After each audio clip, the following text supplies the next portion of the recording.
दिन द्विपहर घरे चोरी करुवा बेले धरा पड़गले दुई चोर।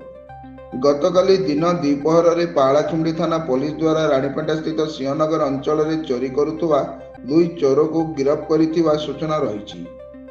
सूचना प्रकार अभियोगकारी ऑटो चालक कर्णम सिंहाद्री निज घरे ताला दे बाहर को चली जाइतिबा बेले ताको स्त्री कैम्ब्रिज स्कूल ड्यूटी रे थिले।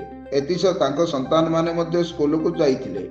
यार सुजोग नहीं दुई जन अभियुक्त प्राय मध्याह्न 2टा बेले मुख्य गेट्र ताला भांगी घर भितर पशि द्वार और आलमारी भांगी सुना रूपा आउ टंका चोरी करथिले।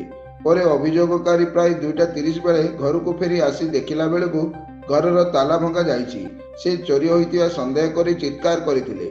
से समय घर भितर थिबा दुई अभियुक्त पलाइबाकू चेष्टा करथिले। एही समय पड़ोशी लोक माने जमा होई थाना को सूचना देले। खबर पाई थानार पुलिस घटनास्थल को पहुंची ग्रामवासी सामने घर दरजा खोलाई दुई चोर अभियुक्त को काबू करथिले।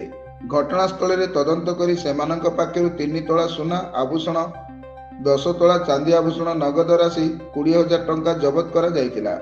दुई चोर अभियुक्त हेले 27 वर्षीय मंगलम चंटी, अन्य जनक हेले 31 वर्षीय एन नागरान बोली पुलिस पक्षर सूचना मिली। अभियोगकारी लिखित रिपोर्ट आधार में Palakhundi PS case number 368/2025 under section 331 3 305/3 5 और बीएनएस अनुजाई मामला रुजु करी तदंत करा जाउछि। अभियुक्त दुई जन को गिरफ्त करी आज कोर्ट चालान करा जाइछि।